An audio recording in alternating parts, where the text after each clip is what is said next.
जिस SNCU ward में नवजात बच्चों की जिंदगी मशीनों और बिजली के भरोसे चलती है, वहां आधे घंटे तक लाइट गुल रही सामान्य प्रसव के लिए सक्षम नहीं है।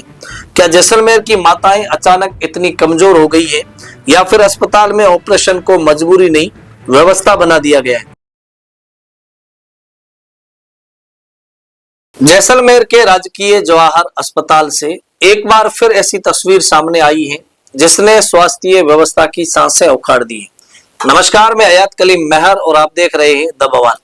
जिस एसएनसीयू वार्ड में नवजात बच्चों की जिंदगी मशीनों और बिजली के भरोसे चलती है, वहां आधे घंटे तक लाइट गुल रही। सोचिए, जिस वार्ड में एक सेकंड की लापरवाही किसी माँ की गोद सूनी कर सकती है, वहां आधे घंटे का अंधेरा क्या संदेश देता है। सबसे बड़ा सवाल यह है कि सिर्फ एक दिन पहले ही जिला कलेक्टर अस्पताल का दौरा करके गई थी। व्यवस्थाओं का निरीक्षण हुआ, अधिकारियों ने रिपोर्ट पेश की, तस्वीरें खींची गई, आश्वासन दिए गए, लेकिन उसके अगले ही दिन एसएनसीयू जैसे संवेदनशील वार्ड में बिजली गुल हो जाना, क्या ये पूरे सिस्टम की पोल नहीं खोलता? और ये कोई पहली शिकायत नहीं है। जवाहर अस्पताल पहले भी लगातार विवादों और शिकायतों में घिरता रहा है।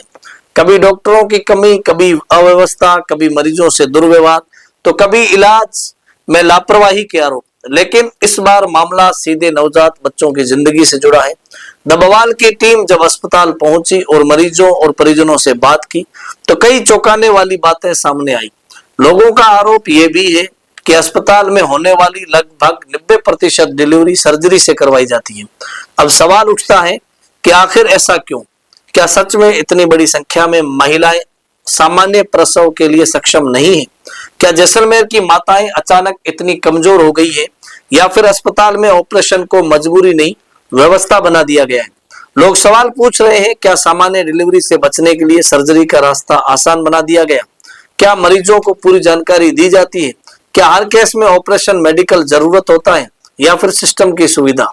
और सबसे बड़ा सवाल, जब प्रदेश के स्वास्थ्य मंत्री खुद जैसलमेर के प्रभारी मंत्री हैं, तब जिले के सबसे बड़े अस्पताल की यह हालत क्यों? क्या मंत्री जी तक सही तस्वीर पहुंचाई नहीं जा रही है या फिर शिकायतों के बावजूद कार्रवाई सिर्फ फाइलों तक सीमित है? आज जरूरत सिर्फ जांच की नहीं है, जवाबदेही की है। क्योंकि अस्पताल कोई सरकारी इमारत नहीं होता, वह आम आदमी की आखिरी उम्मीद होता है। और जब उम्मीद के उस घर में अंधेरा छा जाए तो सवाल सिर्फ बिजली जाने का नहीं रहता, सवाल पूरे सिस्टम के बुझ जाने का भी हो जाता है।